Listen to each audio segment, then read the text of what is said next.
it? That would be sort of a big goal right now for you?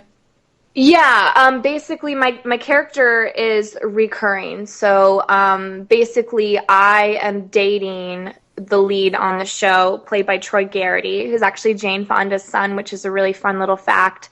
But I am dating him, and he's my sports agent. So that's kind of how I'm tied into the show. So I will be recurring, which is really fun for me. And obviously, unfortunately, I don't know how often, but hopefully they like me enough and want me want me in every episode. Oh no, I'm sure. I'm sure it's a. When is the first episode going to air? I wish I knew. I wish I know. I don't know. They don't tell actors anything. Literally, like when I found out I booked it, it was on a Sunday, and they said, "Oh, great, so you booked it." And I said, "Okay, fantastic." My agent was so psyched. He's like, just with our agency, 27 actresses auditioned for this part. Like, just with my agency. Like, my agency's huge. So there's tons of other agencies out there. So I don't even know how many people auditioned. But so he called me on Sunday and said, "You got the part?" I said, "Okay, great." I said, "So when are we shooting?" He says, "They're flying you to Miami tomorrow morning." I said, "Oh, okay." So, like, things happen so fast, and you just, you learn about everything. Actors are always the last to learn about everything. So, I wish I knew. I really wish I knew, but we'll keep everybody posted. Now, tell us, we would very often on the website and on the show here, we would sort of have up-and-coming actors and actresses. Tell us a wee bit about how you got involved in it. I got involved. I've always been great at entertaining since I was a little kid. I've just always wanted to be the center of attention. And I started out doing runway modeling when I was about 15 years old. And it was something that I didn't really enjoy because I didn't get to express myself. And then a little, like, I've been in like Vogue and like all the runways, and I was very, very high fashion, and it was great, and I'm so thankful for that. But it just wasn't me. I needed a chance to express myself, and behind a camera when you're a model, you can't even say anything. You can't express yourself. It's just really difficult. So I started taking acting classes. Like in school, I was doing theater and stuff. And then after college, I knew acting was the only thing that I wanted to do, and it was the only thing that I was good at. So I attended an acting conservatory, and I did that. And I've just gung-ho been doing it ever since. I mean, the only thing I've been good at is pretending to be other people, so it just came naturally for me. Now, looking at your body of work so far, you've had a lot of fun movies in there. You've had Shark Night, and you've had Humans versus Zombies. Are these the kind of movies that if you weren't in them, you would be checking out yourself? I would be what? Would you be watching them yourself? Would these be the kind of things you'd be into? First of all, I never ever watch myself. Like everything that I've ever done, I haven't seen it. It makes me really nervous. I don't want to see myself, which is why I just want to make sure that I deliver to the best of my ability. But horror movies, I'm a huge fan of. I absolutely love horror movies. So I would be watching horror movies just as long as I'm not in them. But one that I'm really excited about that I will be watching is a film that's not out yet. It's called Ghost of Goodnight Lane, and that stars myself, Billy Zane, Lacey Chabert from Mean Girls, Matt Dallas. It's a whole bunch of really cool people, and unfortunately, distribution on that film has been taking longer than expected, but once that comes out, we're really, really excited. That's going to be a really, really awesome breakout film for me, and I can't wait. So that one I will be watching. Have you anything on the horizon that you can maybe talk about, or is it all very... Because we very often find with actors that when we ask them about what they're doing, they're like, "Oh, I can't talk about it, I can't talk." Have you anything on the horizon right now that you can talk about? Right now, no, I'm just, we're basically all the actors that are involved with Ballers are just kind of waiting to hear stuff back. So, that's always up in the air. But right now I'm really focusing on, it's pilot season right now. So I'm focusing on comedy. So I really, I'm just putting all my energy and, trying to be more involved with comedy work. So, that's the main thing that I'm focusing on right now. Okay. Now, looking to the future, is there any? This is something that we always ask actors, because it's always fun to find out what they have to say. Is there any? Obviously, you say comedy is something that you want to be part of, a big part of. Is there any actors out there that you really want to act with? Is there anyone? Have you a list of sort of actors that you'd love to star alongside? Oh my God, the list is infinite. I think Rachel McAdams would be one of my top. I think she's a fantastic actress.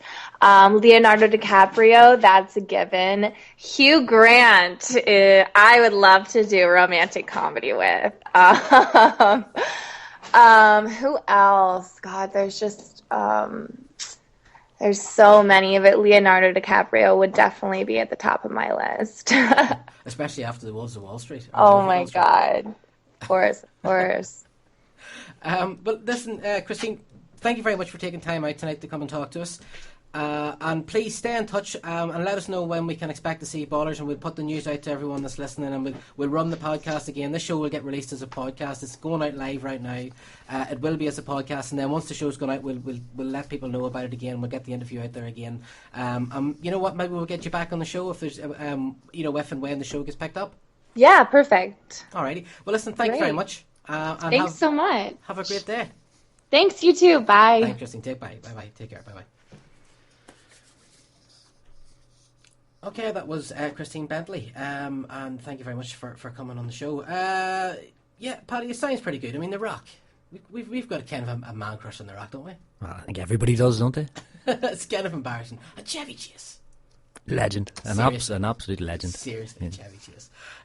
Okay, this is Shine 102.4 FM, and you are Following Nerd. You can get us on Facebook at facebook.com/Following Nerd. You can tweet at Nerd Following, and if you're listening live to the show right now, my computers work, you can text us on 079 252 89820.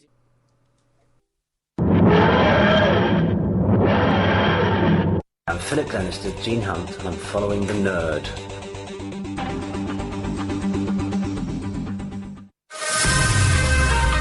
You can keep up to date with all the latest Following the Nerd stories on Facebook, Twitter, YouTube, and our own webpage, followingthenerd.com. That's social media, you know, and it's damn good social media too, if we say so ourselves. If you agree, head on over to www.shortyawards.com and vote for us. Hey there, this is James Arnold Taylor, voice of Obi-Wan Kenobi. Johnny Test, awesome! Yabba Dabba Doo, Fred Flintstone, Leonardo the Ninja Turtle, Ratchet from Ratchet and Clank, and I am following the nerd. And we're back. Yes, you're following the Nerd on Shine 102.4 FM, and thank you very much to Christine for calling in. Ballers does sound like an interesting show. Hot Tub Time Machine as well. You can't beat a nice sort of cult classic, or a sequel to a cult classic. Right, we were talking about Ant-Man briefly, Paddy. The news kind of broke last week that the Batman versus Superman, or Batman Superman, or Dark Knight, or whatever it's going to be called, movie has been put back for 10 months. And now it turns out that Marvel have moved Ant-Man into the date that has been left free. July 17, 2015 is when we're going to get Ant-Man. Do you think was this on the horizon where, do you believe this whole DC were afraid to go against Marvel kind of thing? Do you believe all that? Not for a minute. I don't. I think if there's one property or one franchise that DC have, it's Batman. Yep. It's a license to print money. Batman versus Superman, whenever it was announced, just to give you an example of it, kind of exploded into kind of the mainstream. Even on the BBC website, they had the top 10 most read stories at any given time, and the announcement that there was a Batman Superman film was number 4 at one stage, and of all the stories, like, there's nothing Marvel has ever done has got that sort of recognition. So I think they're probably just taking their time. It could be a case that they're not confident with the script and they don't want to rush it, and they want to put out the best film they can, which I hope is the case. Man of Steel had a lot of flaws, but it was still a great movie. And I still think the Christopher Nolan Batman films will be fresh in a lot of people's minds. So I think this is one they want to get right. And I'm all for waiting another while as long as it's a better movie. Yeah, okay, that makes sense. Now, it's a while since I've talked to you, Paddy, and we haven't had you on the show for a long time. So, the Ben Affleck thing, there's a rumour, I don't know if you've heard this, this rumour started, a lot of the fans sort of started it the day it was announced that Ben Affleck was going to be Batman. But this rumour sort of started about a week and a half ago, apparently started by some journalist in Italy who said that she has insiders at Warner Brothers who say that Ben Affleck is no longer going to be Batman because the fan response has been so negative. Before we get into this, Ben Affleck as Batman, what are your thoughts? I think he's a very good choice. Maybe not everyone's first choice, but he's proven in the last maybe 5 years. He's kind of rebooted his own career, if you will. He's no longer hanging about with Jenny from the block. He's got a different Jenny now. He's made quality films like Argo, The Town, Gone Baby Gone. His name at the moment is synonymous with quality, and if it's that Ben Affleck that's going to be involved in Batman versus Superman, then it's going to be amazing. But if it's the Ben Affleck who starred in the likes of Daredevil or that early of the part of the last decade when he was making one ropey film after another, Reindeer Games, and it could go badly wrong. But I think now he's at a stage in his career where he's kind of got his reputation back to where it was with Good Will Hunting, and I don't think he's going to put his neck on the line and do something daft. And I think he's, if you look at him like he's 6'4", 6'5", and they're trying to do an older Batman by all accounts, and I think he certainly has the gravitas to do it. And it's not many actors would have both the gravitas and almost the physical ability to still be Batman convincingly. And I think he's a good choice. I don't know if he's the most amazing choice in the world, but I think he's a solid choice, and I think he'll do the role justice. Okay, put you on the spot. Who would you cast as Batman? Me. Okay, right, fair enough. I personally think I just hate all this. People are like, oh, Daredevil was terrible, and what did you call that film he did with Madonna or not with Jennifer? Oh, what was it? Jiggly or something? Giggly or something. Yeah. And the amount of times I get into fights with people saying, yeah, but he's an Oscar-winning director now. He's a great actor, and he is one of these actors that while he didn't always do good movies, he was always all right. He never really had turned into, has he? Well, he's come a long way since Fashionable Male, hasn't he? Yeah, that's Mallrats. Wow. So okay, right now, but this rumor, do you think Warner Brothers would bow to fanboy pressure? No, I don't. I think the only way he might leave that project was if he felt that it wasn't what he signed up for. If he thought that the script wasn't up to scratch, that assurance has been given, and maybe that might explain the hold up. But I can't see anybody walking away from that role, unless it was an issue over quality or something, because it's a role of a lifetime. And Affleck is a huge comic book fan, so I think deep down when he was cast as Batman, I'd say he had a gleeful smile. I'd say he probably did.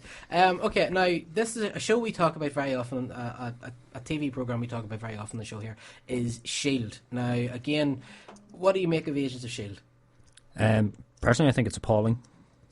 Okay. You're not watching it, you've stopped watching it? I stopped watching it. It reminded me, to be honest, the standard of it was on a par, and I've said this before to you very recently, with the David Hasselhoff Nick Fury film. It was like something that would be churned out at Saturday tea time in the late 80s. I'm very disappointed with it. The Arrow was just destroying it in terms of quality. Okay, well, now, I agree with you, right? I watch it every week in the hope that one great episode, because I do feel, and you said this as well, that you're prepared to accept that a lot of series get a really dodgy first season, and then come the second season, they hit the ground, and everything suddenly clicks into place. I think S.H.I.E.L.D. it'll have one good episode, and then after that, things will start to work. I think that's what's going to happen. Joss Whedon tends to do that. Like if you look at Dollhouse and stuff, it gets that magic episode, and then everything's pretty good after that. But now it looks like it's really starting to delve into, because they did the episode where it was supposed to tie into Thor: The Dark World. Did you make it that far? No, I didn't. No, it didn't tie into Thor: The Dark World at all. It mentioned Asgard once, I think, and that was it. Well, that was extremely predictable. Yeah, but it looks now like they're going to start maybe delving into the sort of Marvel mythology a wee bit with the introduction of Deathlock, the character Deathlock. Yeah, great character. So if that's the route they're going, then bring it on. Because I had a conversation with a colleague when Agents of S.H.I.E.L.D. was announced, and he'd watched the first episode, and he had wanted to watch it because he heard it was a spin-off from the Avengers. And the first thing he said to me on Monday morning was, What a brilliant idea. An Avengers spin-off with no Avengers in it. Yeah, I mean it's very slow and the pacing's really off. But J. August Richards, who plays Mike Peterson, he was of course Gunn in Angel. That's right. Yeah. He has been in it sort of as a reoccurring character, but he is going to be. This is a spoiler alert, but there's no big secret to this. It's all over the internet. They're really pushing this idea. He is going to become